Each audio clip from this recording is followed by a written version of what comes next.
I'm Tornik Kemetraveli from Georgia, study political sciences, and on my personal behalf, sir, I want to thank you on behalf of Georgian nation for your support, which you just, on the difficult days of one of the most difficult days in the history of our country. And when we are just having this very interesting discussion, Russian troops are building military bases in so-called South Ossetia.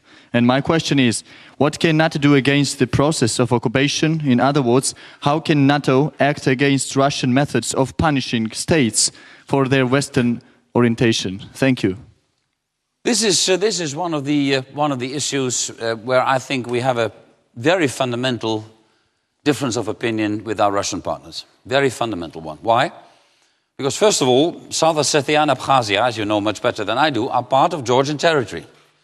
And that's not me speaking only, that's the Security Council of the United Nations speaking in, I think, 23 resolutions.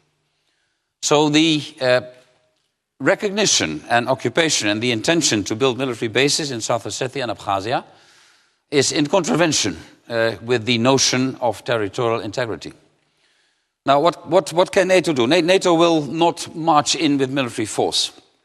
That's what NATO cannot do, and that's what NATO will not do. What NATO can do, but therefore you need to talk to the Russians.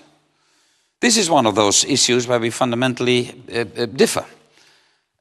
So, in using the NATO-Russia Council, which is, as you know, the vehicle we have in NATO for discussions with our Russian partners, and the NATO-Russia Council, by the way, is not a council of 28 plus 1, it is a council of 29. Because there's no difference between the Russian position in the NATO-Russia Council and the position of the NATO allies.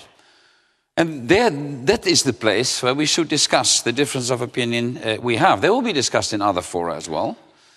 But the bottom line is, and you have heard me saying this very often, and ministers of foreign affairs of NATO, ministers of defense of NATO have said this very often, NATO strongly supports the territorial integrity of Georgia. And South Ossetia and Abkhazia are part of Georgian territory. So a political solution will have to be found. This is one of the very hard nuts to crack. Not only NATO is involved. I was very happy with the swift intervention. Here again, my European heart is speaking of the European Union and of the then presidency of the European Union, President Sarkozy, to defuse the situation. That was very, very necessary because it could have been much worse. Now in the aftermath, admission of monitors, the recognition, the intention of military bases, we will have to discuss it with the Russians. And at the same time, as you know, we are reinforcing our cooperation with Georgia, with your country, in the NATO-Georgia Commission.